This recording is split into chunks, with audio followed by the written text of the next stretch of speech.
Hello friends, welcome to my kitchen with tasty food. My kitchen with tasty ফুডে আপনাদেরকে স্বাগত জানিয়ে শুরু করছি আজকের পর্ব। আজকে আমি আপনাদেরকে তৈরি করে দেখাবো পাউরুটি এবং গুঁড়ো দুধ দিয়ে গোলাপ জামের রেসিপি।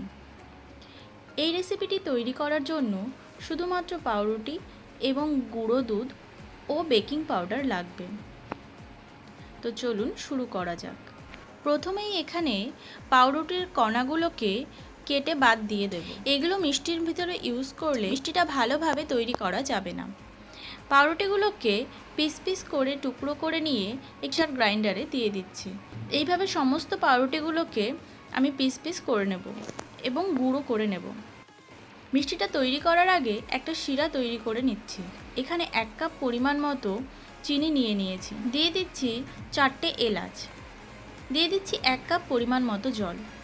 এবারে একটা পাতলা শিরা তৈরি করে নেব।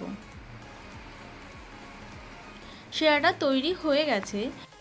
পাউরুটিটাকেও খুব ভালো করে ব্লেন্ড করা হয়ে গেছে। এবারে এর ভেতরে দিয়ে দিচ্ছি 1/2 কাপ পরিমাণ মতো গুঁড়ো দুধ। আপনারা যে কোনো গুঁড়ো দুধই এখানে ইউজ করতে পারেন। দিয়ে দিচ্ছি 2 টিস্পুন পরিমাণ বেকিং পাউডার। এবারে অল্প অল্প করে দুধ ইউজ করে একটা নরম ও স্মুথ ডো তৈরি করে নেব। মতো এখানে আমার 1/4 কাপ পরিমাণ মতো দুধ লেগেছে।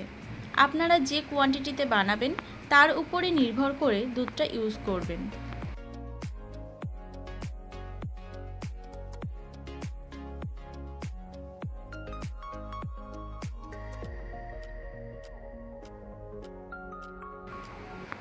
এবারে হাতের সাহায্যে কালো জামের শেপ দিয়ে দিচ্ছি।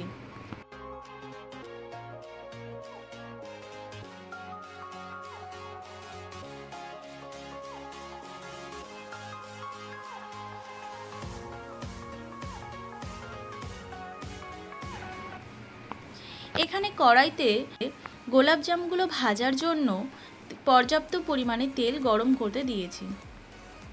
তেলটা গরম হয়ে গেছে। এবারে পাউরুটির বলগুলোকে তেলের মধ্যে দিয়ে দিচ্ছি।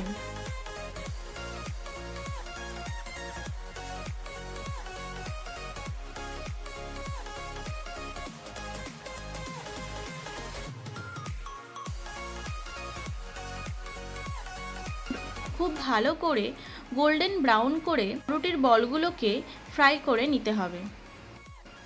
এই সময় গ্যাসের আঁচটাকে লো টু মিডিয়ামে রাখতে হবে।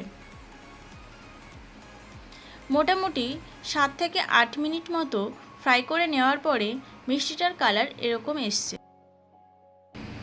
এবারে তেল থেকে পাউরুটির বলগুলোকে একটি ছাঁকনির মধ্যে তুলে নিচ্ছি এবং 2 মিনিট মতো রেখে দেব তেল ঝরে যাওয়ার জন্য।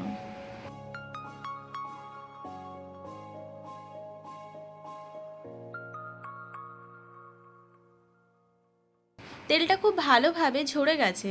এবারে পাউরুটির বলগুলোকে যে চিনির শিরাটা তৈরি করে রেখেছিলাম তার মধ্যে দিয়ে দিচ্ছি। অবশ্যই করে খেয়াল রাখতে হবে চিনির শিরাটা যাতে পুরোপুরি ঠান্ডা না হয়ে যায়। তো তৈরি হয়ে গেল খুব সহজে পাউরুটি দিয়ে গোলাপ জামের রেসিপি।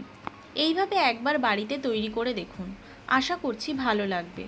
তো ভিডিওটা কেমন লাগলো অবশ্যই কমেন্ট করে জানাবেন। যদি ভালো লেগে থাকে একটা লাইক করে দেবেন, ফ্রেন্ডস এবং ফ্যামিলির মধ্যে শেয়ার করবেন, আর অবশ্যই করে সাবস্ক্রাইব করার অনুরোধ রইল এই রকম নিত্য নতুন রেসিপির আপডেট পাওয়ার জন্য। তো আজকের মতো এই পর্যন্তই। আবারও দেখা হবে নতুন কোনো